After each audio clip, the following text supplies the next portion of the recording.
வணக்கம். நமக்கு எண்கணி ஞானத்தையும் வேத ஜோதிட ஞானத்தையும் ஆன்மீக ஞானத்தையும் வழங்கிய அனைத்து குருமார்களுக்கும் நன்றி. என்ற அதே வேளையில் இது ஒரு ஜோதிட விளக்க வீடியோ. விருப்பம் உள்ளவர்கள் தொடர்ந்து பார்க்கலாம்.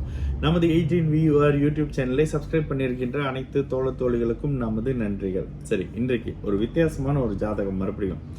இதுக்கு முன்னதாக சாதிச்ச ஒருத்தருடைய ஜாதகம் போட்டால அதே மாதிரி மிகப்பெரிய உயரத்துக்கு எட்டக்கூடிய எந்த துறை அப்படின்றது அந்த குழந்தை வந்த பிறகுதான் தெரியணும். ஏன்னா எல்லா கிரகங்களும் வலுத்து சனியும் ராகுவும் மட்டும்தான் கெடாத நிலையில இருக்கக்கூடிய ஒரு ஜாதகம். சரி, ஜாதகத்தை இங்க பார்த்துடலாம். ஜாதகம் 8 டிசம்பர் 2022 மலேசியால பிறந்த ஜாதகம் 2/10 பிறந்திருக்காங்க. ஓகேங்களா?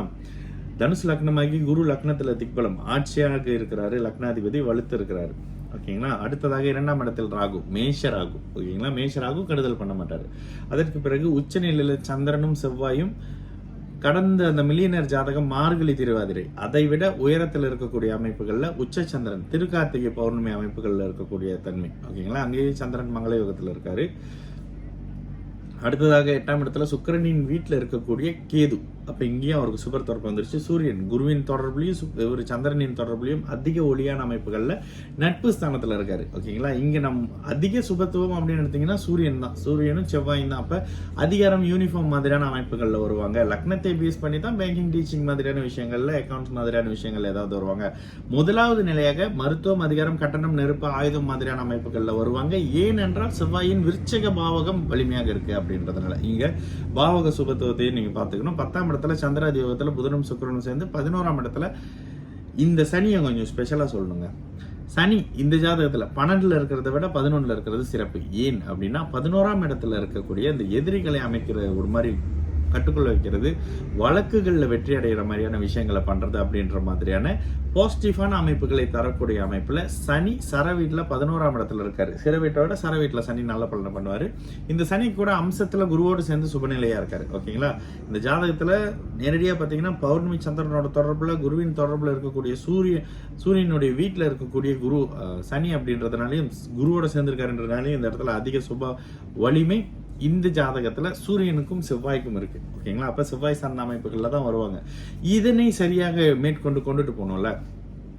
ஒன்னு 6ஆம் அதிபதி தசையிலயோ 8ஆம் அதிபதி தசையிலயோ பிறக்கல. சரியா சூரிய தசை முடிஞ்சு வரக்கூடிய சந்திர தசையிலையும் செவ்வாய் தசையிலையும் அடுத்து மேஷ வீட்டுல இருக்கக்கூடிய லக்ன யோகராகவே செயல்படக்கூடிய செவ்வாயின் வீட்டுல இருக்கக்கூடிய அமைப்பு. அதற்கப்புறம் குரு தசை அப்படின்னு சொல்லிட்டு பிள்ளைக்கு ஒரு 40-50 வருஷத்துக்கு யோக தசையே அடுத்தடுத்து வருது. சரிங்களா? சரி, சனி தசை வந்தா என்ன பண்ணுவாரு? ஒண்ணுமே பண்ண மாட்டாரு. இங்க நல்லதுதான் பண்ணுவாரு. சனிக்கு பிறகு புதன் அப்படின்னு சொல்லி அடுத்தடுத்து யோகா அமைப்புல வாழ்நாள் முழுக்கவும் எல்லாவற்றையும் நேர்மையாகவும் நல்லபடியும் நிறைவாகவும் அனுபவிக்கக்கூடிய, இது என்ன தந்தையின் வழி அனுபவிக்க போறாங்க. சூரியனும் 9ஆம் பாவகம் வலுத்து அமைப்புகள். ஓகேங்களா? அந்த மாதிரியாக இருக்கக்கூடிய ஒரு ஜாதகம் அப்படி சொல்லிட்டு நான் அவங்களுக்கு சஜஸ்ட் பண்ணது இந்த மருத்துவம், அதிகாரம், கட்டணம் மாதிரியான அமைப்புகள். ஏன்னா செவ்வாயுடைய அமைப்புகளும் சிம்மம் அதிக சுப அமைப்புல இருக்காரு அப்படின்றதுனால இந்த இடத்துல அரசு சார்ந்த அமைப்புகள்ல பாலிட்டிக்ல கூட இவங்க வருவாங்க அப்படின்னு சொல்லியிருக்கோம். சரிங்களா?